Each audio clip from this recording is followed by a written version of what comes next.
Scientists at NASA discovers a new moon overhill at 4.51 billion years old.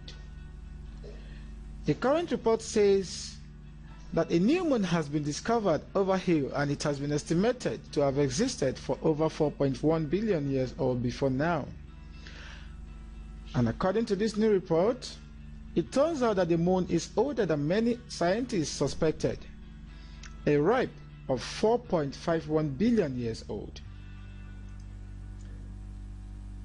That's the newest estimate according to the rocks and soil collected by Apollo 14 moonwalkers recently. The research team reported on Wednesday, the 11th of January, that the moon formed within 60 million years of birth of the solar system.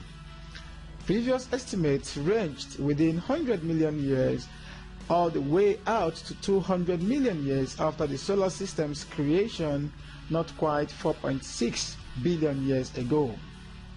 The scientists conducted uranium lead dating on fragments of the mineral zircon extracted from the Apollo 14 lunar samples.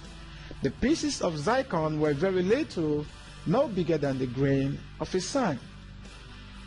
Lead author Melanie Baboni of the University of California, Los Angeles said in an email that the size doesn't really matter.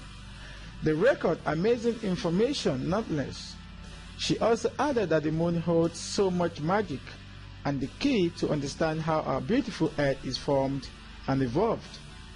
According to the research and various other researches linked to the previous exploration, the moon was created from debris knocked off from planet Earth, which itself is thought to be roughly 4.54 billion years old.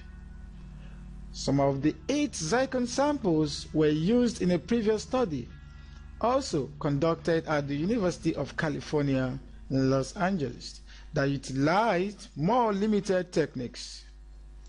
Baboni said she is studying more zircons from Apollo 14 samples, but doesn't expect it to change her estimate of 4.51 billion years from the moon's age, possibly 4.54 billion years at most.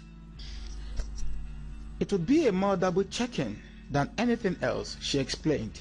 She and her colleagues, whose work appeared on Wednesday in journal Science Advances, are eager to learn more about the moon's history and in turn the evolution of the early Earth and the entire solar system.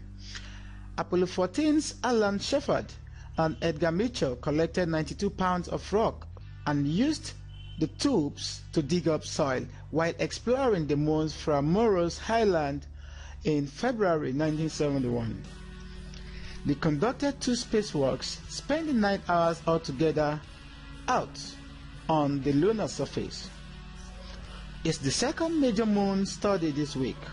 On Monday, Israeli scientists suggested our Earth's constant companion may actually be a melting pot of many mini-moons. Rather than one giant impact that shaved off a chunk of Earth and formed the moon, a series of smaller collisions may have created multiple moonlets that eventually merged into one, according to the researchers.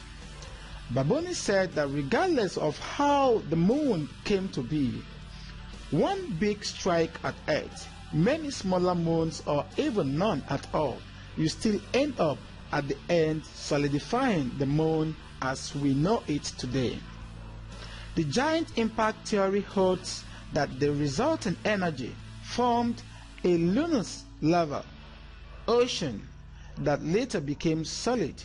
It's this solidification age that Baboni and her team have now ascertained. Thanks for watching, and for some reasons, regardless of where you might be watching this short report from, be you in Africa, Asia, Australia, America, or the United Kingdom, whatever continent or country you are in, it is crucial to understand the signs of the end of days. This is the end of days, as we have begun to see the signs. So do remember to give your life to Christ, should in case you haven't done that. And lastly, always remember to keep an eye on the sky. Leave your comments below and don't forget to hit the like button. Thank you so much for watching, and see you on the other side.